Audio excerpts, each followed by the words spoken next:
একটু বুঝেন তো যে অ্যান ইনক্লুসিভ লার্নিং এনভায়রনমেন্ট বলতে আমরা কি বুঝি?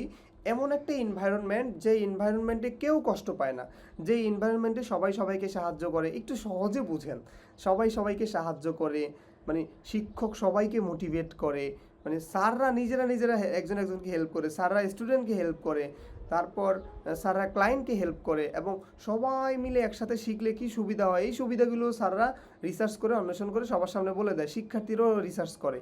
এবার কোনো কোনো শিক্ষার্থী ভালো করলে তাকে এবার পুরস্কার দেওয়া হয়, এবং একজন শিক্ষার্থীর যে অনেকগুলো কেরিয়ার অপরচুনিটি আছে এই সবগুলো শেয়ার করাটাই হচ্ছে ইনক্লুসিভ লার্নিং এনভায়রনমেন্ট। আচ্ছা, এরপরে চলে আসেন, এইবার এইখানে দেখেন আবার আপনাদেরকে সেই জায়গায় নিয়ে আসার চেষ্টা করছি।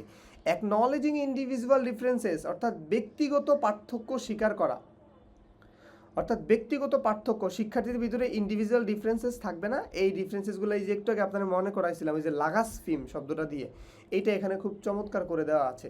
এরপরে যে ওয়াইড আর, এটা বলেছিলাম না, এই যে wider, women, low literacy, disability, rural and remote learners, হ্যাঁ, এই যে এখানে একটু ডিটেইলে উল্লেখ করা হয়েছে।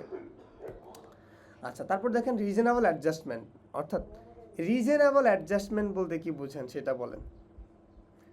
রিজনেবল অ্যাডজাস্টমেন্ট বলতে কি বোঝেন সেটা হচ্ছে, আমি এই রিজনেবল অ্যাডজাস্টমেন্টের উপরও খুব সহজ একটা টেকনিক রেডি করেছিলাম, সেটা একটু আবার দেখায় নিয়ে আসি। কতবার যে একটা স্লাইড চেঞ্জ করলাম।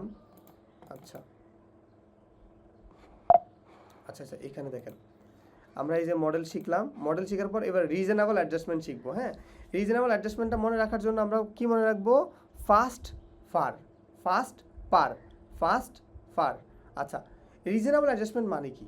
রিজনেবল অ্যাডজাস্টমেন্ট মানে হচ্ছে একটু, যার যেখানে সমস্যা, যার যেখানে একটু ভালোবাসা দরকার, তাকে একটু সে জায়গায় ভালোবাসা দেওয়া, এটাই হচ্ছে রিজনেবল অ্যাডজাস্টমেন্ট। অর্থাৎ প্রথমে বলা হচ্ছে কি ফ্লেক্সিবল শিডিউলিং, অর্থাৎ ওই যে অনেক শিক্ষার্থী বলে না, স্যার আমি অনেক দূর থেকে আসবো, স্যার 9টা থেকে ক্লাস দেন, আর সবাই বলে না স্যার 8টা থেকেই দেন। এখন ওই যে একজন শিক্ষার্থী 9টা বাজে আসবে, তাই না, তাকে আপনি একটু ফ্লেক্সিবিলিটি দিতে হবে। হয় আপনি তার কথা মতো 9টায় ক্লাস দেন, আর না হয় সেই একটু দেরি করে আসলে তাকে আপনি এই যে আবার একটু টেনে দেন, বুঝাই দেন। তো ফ্লেক্সিবল শিডিউলিং, তার জন্য আপনি ফ্লেক্সিবল একটা শিডিউল করবেন। তারপরে কি হবে? অ্যাডাপ্ট টেকনোলজি, অর্থাৎ সবাই তো টেকনোলজি পারবে না ভালো মতো, এই টেকনোলজি যেন সে বুঝে, বিভিন্ন বিভিন্ন ধরনের টেকনোলজি, যে যে মানে কম্পিউটার বলতেছে যে